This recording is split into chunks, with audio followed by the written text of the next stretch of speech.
If you can lay your hands on some aloe vera, I need you to make this oil right now. This oil is super nourishing on the hair and scalp, and it's just one ingredient you need to achieve this. I personally use this oil on my scalp because of its amazing benefits. You all know how awesome aloe vera is for hair care. Anywhere you are right now, you can get some fresh aloe vera, use it to make this oil, and you'll be so glad you did because it will help you in your hair growth a lot. Aloe vera is the simplest and the most powerful natural ingredient for hair. It is full of water, minerals, and vitamins that can cater for your hair and your scalp. You don't necessarily need the fattest aloe vera to make this.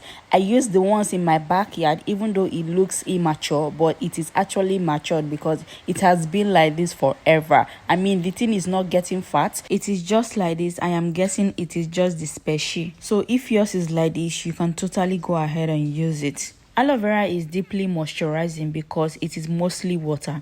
It adds moisture to your dry hair. It makes your hair soft and smooth. It reduces dryness and roughness.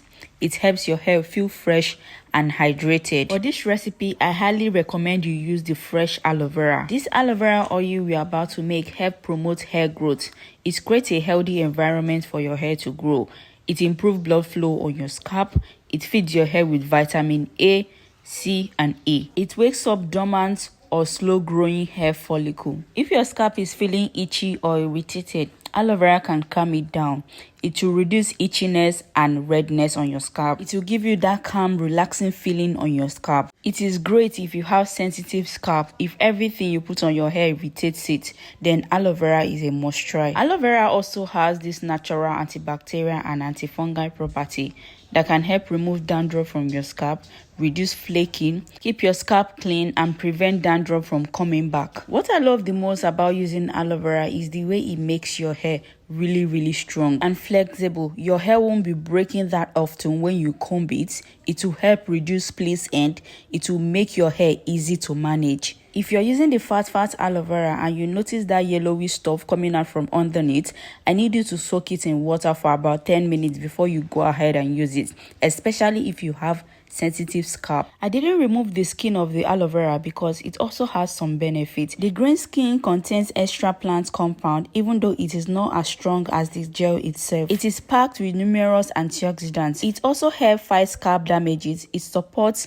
healthy hair growth. It also has a deep cleansing power. The aloe vera skin has a natural cleaning agent that can help remove dirt and build up, even excessive oils. It can leave your scalp feeling clean even without washing. Aloe vera fights bacteria and fungi on the scalp. It helps reduces bacteria and fungi infection, keeps your scalp environment healthy. It also supports stronger hair follicle and reduce shedding over time. Here's the concerning part. Aloe vera skin might be beneficial, but for some people, it is a thing of concern. Aloe vera skin contains lactase, that is the yellowy stuff that comes out of it. For some people, it can be too harsh on the scalp. It can cause itchiness and irritation. It can lead to dryness if overused. If you know that you have sensitive skin, before you go ahead and use it, you take off the green skin or you soak it in water for about 30 minutes to 1 hour. But if you're just like me, adding the skin to your oil makes it more concentrated and powerful. It is also best for deep scalp cleansing. It is also more effective for curing dandruff. But if you have sensitive scalp, this oil will be too strong on your scalp. It might even cause itchiness, dryness, or slight burning feeling, and you can't use it daily. You have to use it maybe once or twice weekly. After picking out your aloe vera, ensure that you give it a thorough wash to remove all the dirt and the buildup, then cut it into chunks for easy blending. After that, go ahead and blend it. You don't necessarily need to blend it very smooth, just blend it a bit so it will be easy for you to infuse into the oil. You can absolutely do this without a blender. You can just use your knife or your spoon, cut it into pieces, and then transfer it into the pot. You can also use a grater for this. That is what I would have used if I didn't have a blender, or I didn't want to use a blender. I needed to know that this oil is not a washout product. It works best when you leave it on your scalp. It is perfect for overnight treatment. It will give you that deep conditioning effect. When you wake up, your hair is feeling soft and healthy. For our carrier oil, I'll be using coconut oil. Feel free to use any oil you have available to you. For the measurement, I'll be using 1 cup of coconut oil. This oil locks in moisture into your hair. Unlike the aloe vera gel, the oil can seal in moisture into your hair, preventing dryness for a longer time and keeping your hair soft all day. This oil nourishes your scalp. Aloe vera oil feeds your scalp deeply, helping your scalp stay healthy, supporting stronger hair growth from the roots. This oil was great for scalp massage. I would have showed you how I use it on my hair, but I didn't want this video to be too long, so on my next video I'm going to show you how I use this to massage my scalp, and it works really well. It increases blood circulation on your scalp. It makes your scalp relax.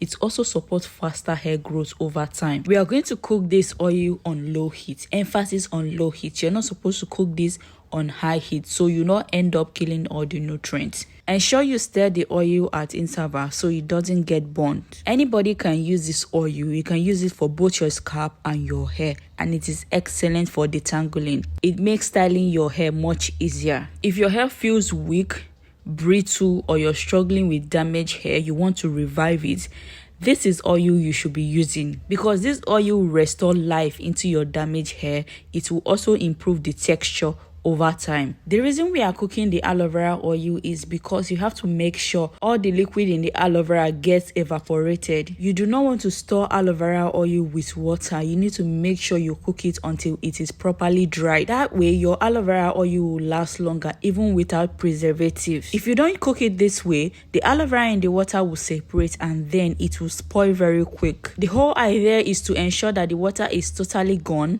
and we have only the oil. So keep stirring until it is completely dry. This doesn't take much time at all. At this moment, you notice that the oil starts to change color. It will become greener. This simply means that the ingredient has been transferred into the oil, and the aloe vera pulp becomes smaller. It's almost like it's beginning to vanish into the oil. Let me remind you that if you're using the plain aloe vera, that is, if you take out the green part of the aloe vera, that is the skin, don't expect your oil to be green in color.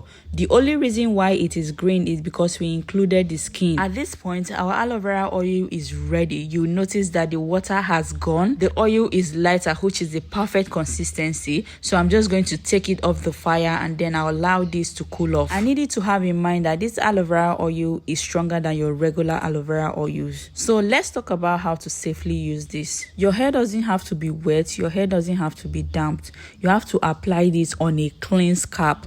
Do not go and apply it on a dirty scalp. Preferable after you have washed your hair. Apply just a little on your scalp. You can use an applicator bottle or your finger for the application. Focus on your scalp. You can also use it on the hair. After application, it is very important that you massage it for about 3 to 5 minutes. This helps with blood flow, increasing the circulation on your scalp. You can also use this oil on the tip of your hair. For those of you experiencing split ends, if you feel like this oil is too strong or too heavy on your scalp, you can go ahead and wash it out after 1 hour. But we use coconut oil and it absorbs well into the scalp. Now let's go ahead and strain out our highly potent oil. This oil can last you 3 to 4 months without preservative because we dried out all the water. If you have normal scalp like myself, you can use this oil 2 to 3 times weekly. But if you have sensitive scalp, once in a week is enough. Avoid using this oil daily because the skin is very strong and you don't want to use it every day. By the first week, you notice your scalp feels cleaner and fresher with less dandruff. Third week, you notice that your hair is no longer shedding and your breakage has stopped. The 5th week, you notice your hair starts to get thicker and your roots become stronger. If you're consistent, this oil will do wonders on your hair. If you're open to trying out this, let me know in the comment section. Just type I will try it and I'll really appreciate. And after trying this, please come back and share your review. That would encourage other people to try it. If you have watched to this point, please like, comment and subscribe, and also share these videos to your loved ones who you think need help with their hair. Thank you so much for watching. Hope I see you in my next upload. Do have a lovely day. Bye bye.